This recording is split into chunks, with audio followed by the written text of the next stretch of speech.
C'est la CIA et la Réunion. Salutations à toutes. Nous sommes la Saline Léo. Nous allons voir M. Caius. Ça raconte à nous une histoire. Il appelle la cour Vibelle. Vous connaissez ça, Zot? On regarde. Bonjour, M. Caius. Bonjour. Merci de recevoir nous d'autres quartiers. Rien. Merci à vos bénédictions. On connaît, hein? Patrimoine, c'est fait pour entendre. Patrimoine, c'est fait pour entendre. Il faut transmettre. Voilà. Nous les donnons quel quartier, là, M. Caius? Où ça, nous les nous là? Nous les à Vubel, la Saline Léo. Vibelle, la Saline Léo. Voilà. Mais ouais, pas nous l'écrit la cour Vibelle, là. C'est quoi la ça. cour Vibelle? La cour Vubel, c'est un ensemble. Les personnes, tu peux côté où? Oui, Allez. c'est un ensemble Allez, de familles qui habitent dans cette cour, autour de l'usine, qu'elle a travaillé dans cette usine. Oui. Et qui était fait vivre tout le monde, cette usine. Voilà. Donc là, on veut dire, nous laisser un site historique, là, alors? Oui, très. Depuis à peu près quand ça, la construit l'usine, là? Vous connaissez depuis quand Mais ça? je ne connais pas à peu près dans les 1800.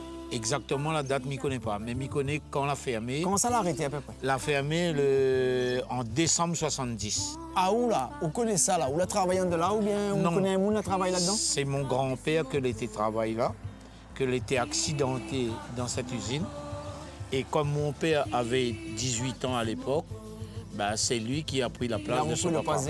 Ici, c'était le parti comme ça ici. C'était l'entrée de l'usine et qui recevrait les cannes avec la grue qui était là, avec la chaîne qui emmenait les cannes vers l'usine pour broyer, pour faire la mélasse, pour faire le sucre. Par derrière là, c'était quoi? Par derrière ici? Derrière, il y a la distillerie, et puis le magasin de sucre. Et le magasin de sucre. Par de l'autre côté là-bas, c'était quoi? Il y avait le laboratoire. Et au SAT, il réceptionne la bagage de la canne quand tu fini et travailler.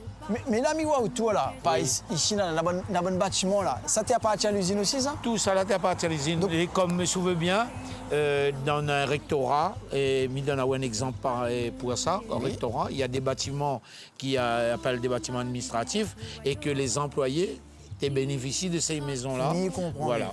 Même ça de là-bas? C'est que là-bas, il y avait le directeur qui habite là-dedans, c'était pas le directeur, le responsable de l'agriculture, M. Bijou, le grand-père de Stéphane Bijou que vous connaissez et que les journalistes. Après, quand on tourne ici, derrière là, il y avait les bâtiments qui recevaient de l'eau, qui s'appellent les citernes 1 million, parce que c'était plein d'eau pour l'usine travailler, et qu'ils sortent dans la partie en bas, mais vous connaissez, à l'époque, moi, je n'étais pas né encore comme on a été travaillé. Moi, c'est que je l'ai vu de mes propres yeux. Il y avait des personnes bien placées qui étaient travaillées dedans. Monsieur Caius, je vous remercie beaucoup de temps aujourd'hui pour partager avec nous beaucoup de bonnes connaissances. Donc aujourd'hui dans l'émission, c'est qui l'a causé? C'est monsieur Katapoulé Caius. Merci à vous, monsieur.